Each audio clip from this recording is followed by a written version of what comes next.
Welcome to the Hive podcast, a new 10-part series with me, Nathalie Nahai, exploring technology's impact on our personal, cultural and political lives.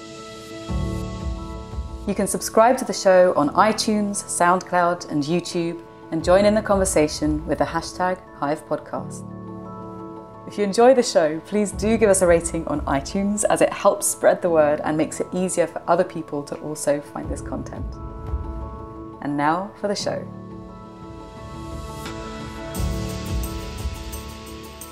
Dr Gillian Isaacs Russell is a psychoanalyst, psychotherapist, and a member of the British Psychoanalytic Council, the American Psychoanalytic Association, and the International Psychoanalytical Association. Having served on the editorial board as book reviews editor, she's currently on the reviewing panel for the British Journal for Psychotherapy. Gillian recently published a fascinating book called Screen Relations, which explores the limits of computer-mediated psychoanalysis and psychotherapy. Described by the great Sherry Turkle as a deeply humanistic, forward-looking book, her work explores how some of our most intimate relationships, including that of analyst and patient, are affected by technologically mediated communication. In this episode, we'll take a walk into the world of psychotherapy and explore how technology is mediating our relationships both with ourselves and with others. We'll touch on some of the insights that neuroscience is shedding on how we empathise with, perceive and relate to the world around us, and discuss what this may mean for the ways in which technology can degrade or enhance our experience. Gillian, thank you so much for joining me in conversation today. Thank you. It's really great to be talking to you. Can you tell us a bit, to kick us off, about what moved you to write your book, Screen Relations? Yes. Well, in 2008, I moved, having wound up almost 30 years psychoanalytic, psychotherapeutic practice in the UK, to a remote part of the Black Hills of South Dakota.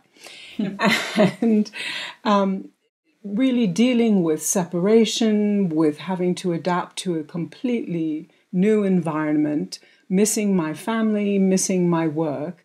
It seemed to me that to be able to communicate with everyone via technology, and in those days Skype was a pretty new thing, was a way of actually bridging that enormous gap. And so what I started to do was to work with an organization that is worldwide that was requested to train Chinese psychological professionals, psychiatrists, psychologists, counselors, in psychoanalytic psychotherapy. And it was a very, very interesting way of keeping my hand in when I was out in the wilderness. In addition to that, a couple of patients that I had had in the UK also contacted me and wanted to do a little bit more work. Things came up that they wanted to talk about. And so I actually became knowledgeable about using technologically mediated communication, audiovisual technologically mediated communication, things like Skype and FaceTime, in order to both do supervision and teaching and treatment. And whilst I was doing that, I was meeting, again, via Skype, with various other clinicians in the world, ostensibly for a sort of peer consultation group to talk about our treatment of Chinese patients, because there's such a cultural difference. And that's really what we were going to start considering, is what it meant to be working with people who were thinking and operating in such a very different way. But what interestingly began to happen was that we were spending more and more time talking about our experiences actually doing treatment with technology.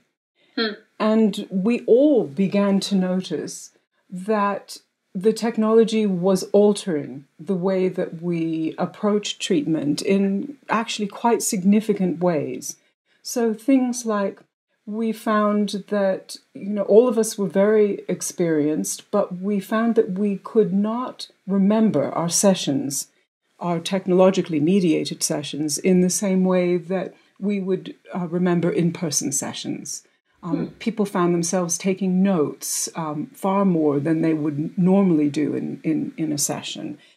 We found that we were speaking much more concretely. So if you're working in a sort of psychodynamic way, what you're doing perhaps is a very free-floating, intimate, creative sort of thinking together in a relationship. But instead, I think we found that we were being directional. We were being a bit didactic. We were talking in a far more concrete way that was not characteristic. All of these things really took everyone aback because so many people simply sleepwalked into using technology, expecting it to be precisely the same as the experience of working in the room in the same environment with a patient. That's fascinating. I wonder with the taking of the notes, do you think that it might be to do with the fact that you're actually physically processing the information through writing it down in a way that you might not have to as much if you were physically processing it through the non-verbal cues you'd be getting face-to-face with someone? I think that's such a good idea. That really is true. What I found when I started to do the research was that, firstly, I had to actually go into all sorts of other fields in order to understand what was happening. There had been no work or very little work done in psychotherapy. And so I had to look into informatics, into psychology, into communication science. And one of the things that came up actually quite recently in some neurological research and neuroscience research is that the same neurons that you use in navigation, that is, in moving in space or moving your body, are the neurons that lay down your memory. And so if you're not moving significantly, if you're extremely immobile, then it's not, what's going on is not going to affect your memory in the same way. And so I think there's some thought that actually, although, yes, you're sitting in a fairly immobile way when you're talking with a patient in the same room, you still, as you say, have a lot of nonverbal communication. You walk to bring the person into the room, you sit down, you're moving in terms of you're being in relationship to them spatially. All of that is happening in a three-dimensional way that is not happening when you're relating on a screen. So yes, I think that's, in fact, just to add, there's been a recent study that showed that in terms of actual objects, that real-world, tangible objects, that you have potential to physically interact with. So not even that you are interacting with them, but that you know there is a potential to interact with them. They exert a more powerful influence on your attention, on your memory, and on your neural responses than two-dimensional or three-dimensional images. And it's specifically because they afford the potential for physical action. And what they found was that visual richness, like 3D, didn't make any difference. Your response is still weaker than the response to the real-world object. And your responses were less intense, and that, in fact, equivalent to 2D responses when the real objects were placed behind a transparent barrier so that you would never have a manual interaction with the objects. And so I think this is what we're talking about, this potential for interaction, which is in fact a form of presence. And that, to go back to your question about memory, yes, I think that it impacts one's memory because it isn't affecting someone neurologically in the same way as your interaction with a person or an object in a shared environment. It's just raising so many questions in my mind right now. I think probably one of the ones I'd love to explore with you is how this might impact relationships outside of the therapy room. So people in long-distance relationships, or people, I don't know, maybe calling home to their family when they live in different countries. How are you finding these screen relations mediating the ways in which we connect with each other, maybe emotionally? Well, I think there are positives and there are negatives. And I just want to quickly say that I'm not a Luddite, far from it. I'm talking to you. I still do some treatment online and supervision and teaching. I conducted a courtship very much through technology before comparing the in-person experience. So I don't think I don't want to be extreme on either end of the spectrum, but I think there are positives and negatives. Positives obviously are that there's continuity, that being able to contact a patient or be in a relationship where you can check in regularly despite the distances is really important, and it's a wonderful function of technology that we can have continuity, that we can be able to touch base. On the other hand, the downside of it is that more than 60% of our communication is nonverbal.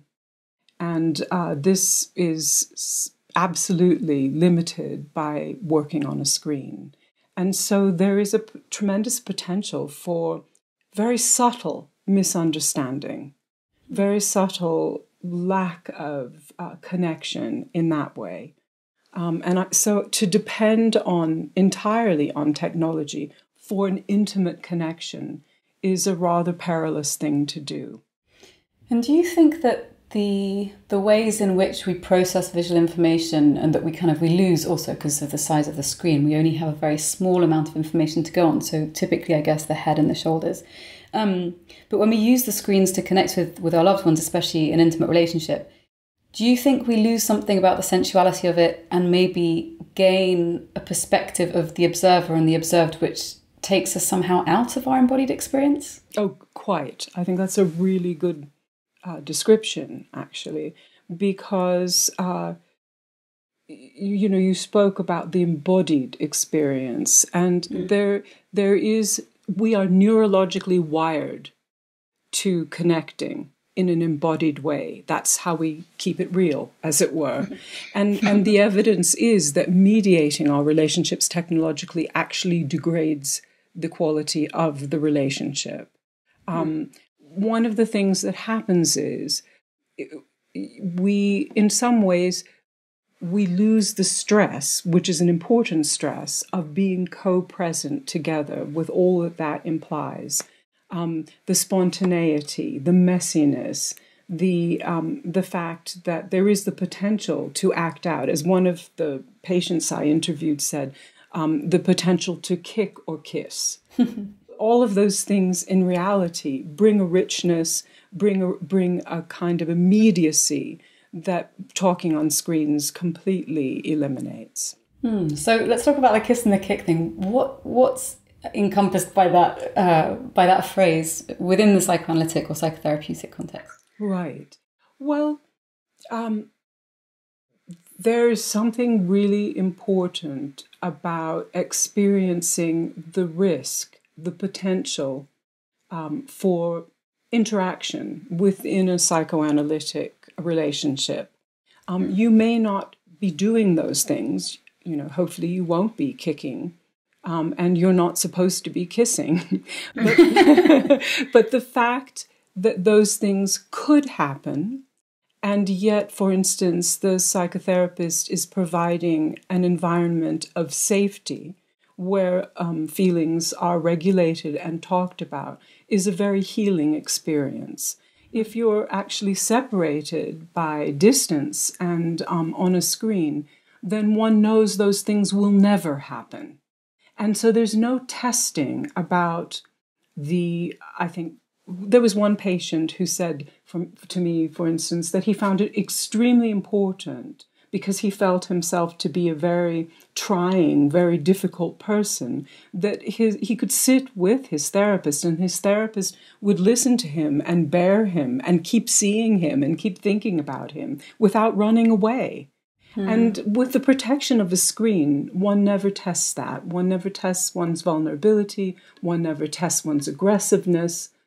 And so in terms of treatment, it's terribly important, I think, to be able to ultimately be in the same room. An analyst I was interviewing in my ethnographic interview said to me that what she found was with screen treatment, it's good to a certain point, and then you hit a wall. That's the way she put it. And I think that's part of the wall, that there is no testing, true testing of the relationship in a shared environment. I wonder with the fact that it's an environment in which you can test someone and you can do it in a way that you are physically being witnessed, if the fact that we lose that through the screen also contributes to the ways in which we're seeing people act out towards each other and causing real life harm, but without any real life consequence. So for instance, the trolling that we see, is that something that you would draw a connection with? Yes, absolutely. There is this thing that originally was called the online disinhibition effect.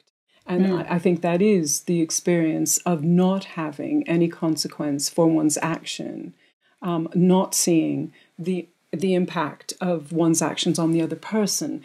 One of the big costs of technological communication and having relationships through technology is that we lose a sense of empathy. And I think that this is something that we're finding quite generally in population where we can take our screens everywhere with us, where we have this always on, always connected experience, but that we're not actually in an embodied state with someone else. That we find it then very hard to put ourselves in someone else's shoes. And when you lose your empathic function, that has tremendous consequences in real world interaction. I mean, I think one of the things that has been found is I think a 40% decrease. They were doing a study in empathy. There's been a 40% decrease in empathy. I think they were doing this with university students since in the 1980s. And one of the connections is this sort of solipsistic withdrawing into using technology rather than having face-to-face interactions.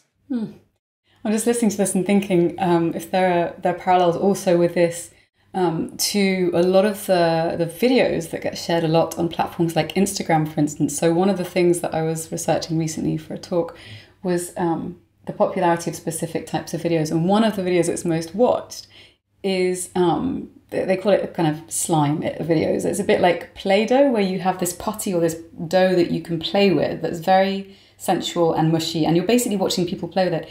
And it seemed to me when I was watching this that we haven't obviously lost the desire for this presence with our environment to be able to interact with the things around us. But we're just doing it through the medium that we have at our disposal. So the phone is the quickest and easiest thing to pick up. And because it's so seductive, it's something which, we're probably primed to pick up. And yet we don't get as much satisfaction as if we actually went and bought ourselves some Play-Doh, which I am all for. Do you think that there's a danger of these needs being played out in ways that actually are not satisfying enough? I think that what's happening is we're learning to settle for simulation. And it's not a conscious slide into that. I think that what happens with using technology is that first it's used as better than nothing. It's a good way of communicating. It's better than nothing. Then it's accepted as, well, it's good enough. And in some cases, then it's accepted as better than anything. And so without actually being conscious of this, we are accepting an as-if relationship with human beings, other human beings, and the world, a simulated, sort of diluted relationship rather than an immediate and real relationship. And that's quite a dangerous, slippery slope. I was really, I don't know the videos that you're talking about, but I was quite impressed with the idea that it was Play-Doh and the way that you described it as sort of, mushy, slimy, because I think that's a really good sort of symbolic, a kind of metaphor of what we're trying to avoid in relationships by curating our relationships, that it isn't messy, it isn't slimy, it isn't the real thing if it's by text or if it's not in the same room, there isn't the same vulnerability, there isn't the same risk. So it's neat, so it's controlled. But of course, what we lose is the wonderful kind of spontaneity. We lose silences. We lose not knowing what to say, struggling to form some sort of connection by curating ourselves in these very separate sort of ways.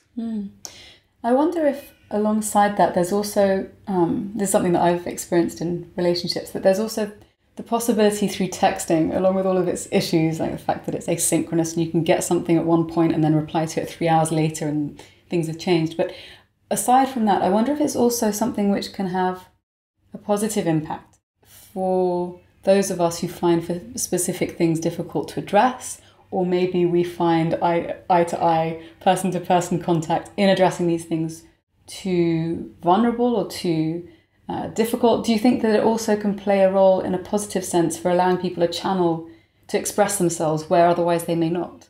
Yes, I guess that's a complicated idea.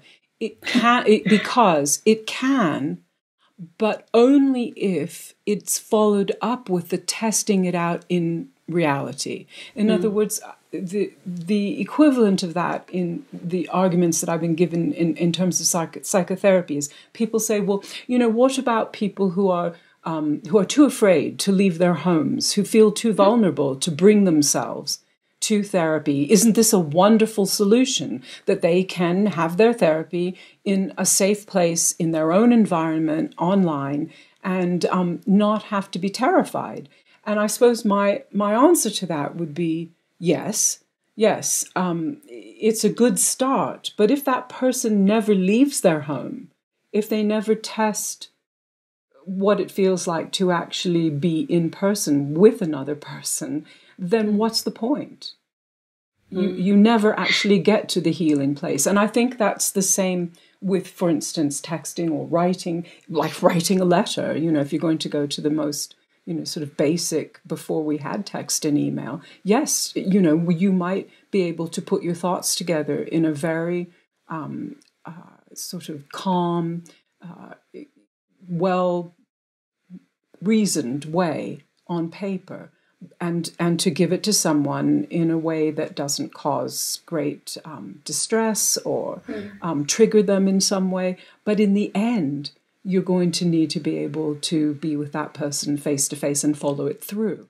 Do you think that this ability to almost distance ourselves by using our screens, by using these means of communication, do you think that this is something which is significantly impacting our mental health at a kind of society-wide or culture-wide level?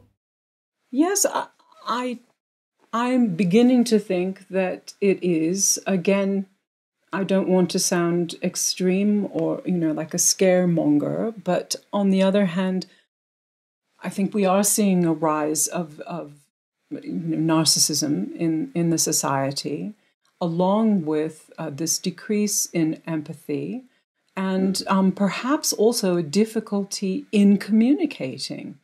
And so, yes, I think that it is impacting on our mental health insofar as one of the essential things for our mental health is to feel that we are in relation, that we're in communication with other people.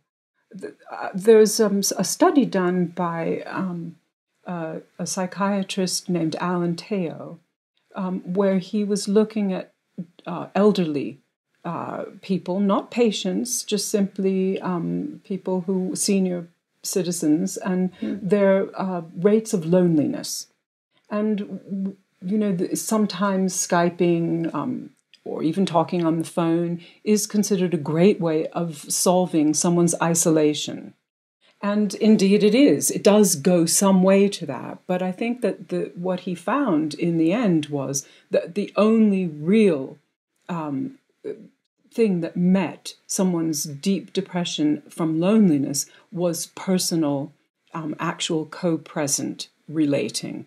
That it was that actually was able to help someone deal with intense, depressed loneliness. I remember there was a study that I was reading about recently that was looking at rates of loneliness in the States in the adult population and how it's significantly increased compared to, say, 10 or 20 years ago.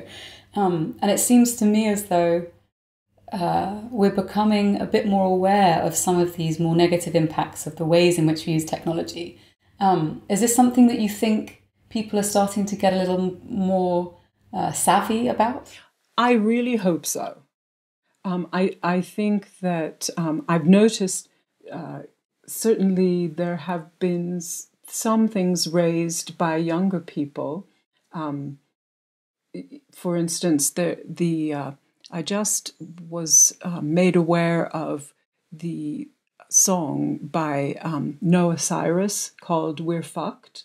I haven't heard that yet. I'll have to check it out. I don't know whether that's allowed. Totally allowed. Yeah, that's fine. But it is actually generally available. And one of the things that she was talking about was this sort of real sense for her of addiction to Instagram, addiction to being really connected all the time rather than having a kind of intimate and real relationship with people. So I think that some people are becoming aware of it, and I would hope that, in fact, the younger generation, that myself anyway, as an older person, we tend, especially psychotherapists for some reason, tend to say, well, this is a sign of the times. We have to keep up with the times, rather than actually saying, maybe it's a problem that we need to address. And it sounds to me like perhaps this is being considered by some bits of the population. I only wish that it would be more so. My concern is that there is a lot of money to be made through communication via technology in a not very useful way, and that may actually be a very powerful deciding force in how we actually do communicate, particularly in my case via in psychotherapy. You have these organizations called BetterHelp and Talkspace that provide supposed therapy via text 24 hours a day, anytime. And this is a very concerning thing because it's one step from AI and a sort of robotic provision of psychotherapy, which is pretty dangerous, quite dangerous. Yeah, I just recently watched today actually a film that I think you can find it on doyoutrustthiscomputer.org, and it interviews people who are prominent in the field of AI, so people like Elon Musk and various researchers and founders. And one of the things that it discusses is the ways in which we're sharing very intimate data, either through qualitative things like our comments or blogs, but also the kinds of stuff that we like or that we retweet, etc. That we're sharing all of this, and AI is learning about relevant information and how these things connect, and could then at some point in the fairly near future be used to manipulate us because it's something which is easily done. I thought that was already happening, but that's what I heard. Well, yeah, I think it is. I think it is already happening. But I suppose ramping that up is probably even more frightening. I wonder do you find, or in the work that you've done, have you come across any kind of cultural differences in the ways in which people use technology? So, for instance, with your work with people from China, are there differences in the ways that we're using this kind of tech? I can't, speak to all cultures, but from what I've observed in China, perhaps the Western world has caught up somewhat. But initially, the people that I worked with seemed much more au fait with using technology for communication than we were.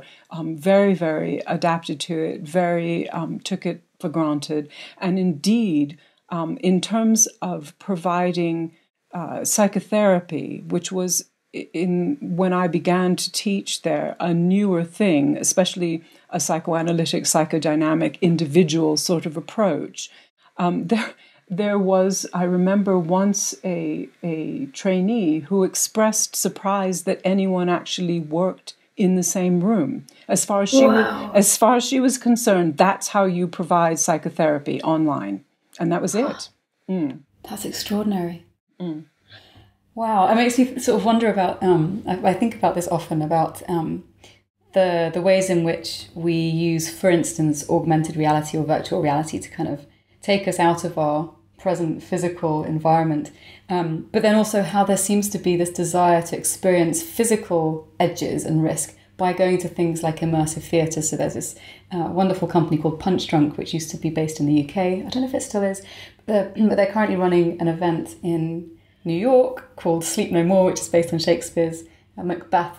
And you go into this space and you physically experience this theatre, which feels very, very real, and it's completely embodied, and you can get taken into private scenes with actors who will grab your hand and take your mask off, and it's very edgy. And I wonder if this kind of desire to experience things in an embodied way, in a sensual way, in a physical way, is coming in direct response to this, I would say, almost like this numbing that we're doing to ourselves. What are your thoughts maybe about that? So I don't know this particular theatre piece. Is this theatre piece interactive in terms of actually being with the actors rather than it being virtual reality?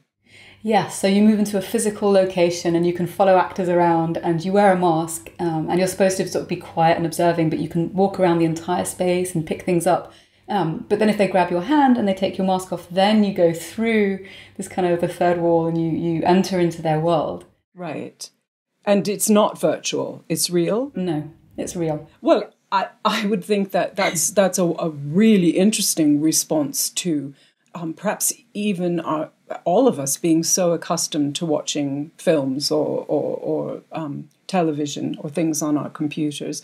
I was going to speak, though, to the idea of virtual reality, because, of course, in psychotherapy, that is something that has been greeted as a very big frontier and something that might be tremendously effective. It's being used to treat people with OCD and phobias, and just also to bring up a little word of warning about that. One would think that because you're having this virtual experience where you do, perhaps even in the future, see your therapist, the person who you know, in the room with you via virtual reality, that it's going to be the same experience.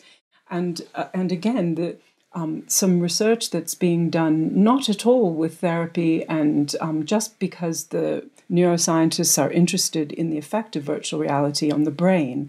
It's being done at UCLA. They actually took rats whose brains in that perceptual way are very, very similar to human beings. And they put them in a real environment, and then they mapped their brain and saw what was happening with their neurons. The same neurons, in fact, that I was talking about earlier in terms of navigation and memory. And then they mapped them in the virtual environment, and in an intensely immersive virtual environment that was precisely the same as the real environment. And to all intents and purposes, externally observing the mice or the rats, they looked exactly the same. They maneuvered in the same way in the virtual and the real environments. But the readouts on their neurological scans were totally different. Wow. In fact, the rats in the virtual reality, their neurons, 60% of them shut down. And the ones that remained active fired in completely random ways, in fact, very much the way rats with Alzheimer's disease fire. No. Which would imply that the brain was not experiencing the virtual reality environment at all like it experienced the real environment. And this is despite the fact that the rats looked like they were maneuvering precisely the same in both environments. That's actually quite troubling. Well, it's troubling enough that the researcher called for great caution for public use of things like Oculus Rift and, the gaming functions of VR, because one doesn't know, with the brain being so plastic and so responsive, what kind of wiring or rewiring is happening. And until one does know how it's affecting the brain, it perhaps would be very wise to be cautious about one's use of virtual reality. Wow. Well, it certainly sounds like we need to be moderating our use of virtual reality. I mean, I know there was a study that I read about recently that was looking at one of the positive medical applications for people with significant burns, going into, I can't remember what they called it, I think it was called Ice World.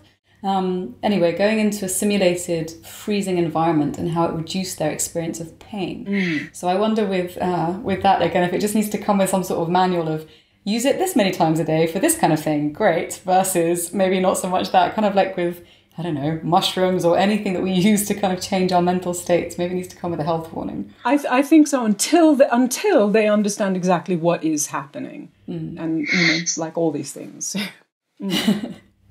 So what's your greatest concern for the future, given everything that we know at this point in time? I think my greatest concern would be that we somehow begin or continue to accept a degraded form of intimacy, that we lose our sense of what true intimacy, what true relating is like, and in fact settle for something that is simply simulated and mistake that for the real thing. I think that will lead to all sorts of both societal, cultural, and on an intimate level, all sorts of problems. So that is my greatest concern for the future. And in particular, in terms of psychotherapy, that this kind of treatment will become completely institutionalized because it's cheap, it's convenient, supposedly it's democratizing, it's available, and it perhaps makes a lot of money for the people who provide it. So that would be my main concern for the future. And what would be your greatest hope? That we don't let technology run us, but that we are able to make wise choices and use technology in a way that really does benefit us. It's our choice. We don't need to simply respond to the corporations, and we don't need to sleepwalk. We can be conscious, and therefore we can use technology in a really good way. And I think that there are plenty of possibilities, just like you said with the regulation of pain, or the really simple suggestion that I made that if you're working long-term with a patient and they're ill or they're away or there's some interruption to the therapy, that you can gain continuity using technology. There are all sorts of good things one can do with technology, but we must be conscious and we must make choices instead of simply falling into using something and sleepwalking. And if you could give people one action that they can take today that would help contribute towards building that future, what would that be? Disconnect sometimes. Choose to disconnect. In terms of really making choices about your technology, you could choose, for instance, to use something like there are many bits of technology, but there's a very lovely one called the Light Phone, which simply you can make calls on and text. That's it. Use that sometimes so that you're not connected all the time. Disconnect and have the experience of silence. Disconnect and have the experience of being with someone in the same room and not knowing what to say, in having to search for some way of being with them. Allow yourself to be messy. Allow yourself to be spontaneous. You don't have to get rid of your iPhone. I'm not going to get rid of mine. But I think that make choices, make wise choices.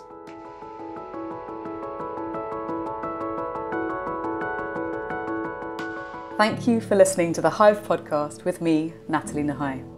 To find out more about today's guest and the topics we explored, you can find resources and links on the show notes page at natalienahai.com/The Hive podcast. If you enjoyed the show, please do give us a rating on iTunes and join in the conversation with the hashtag Hive podcast.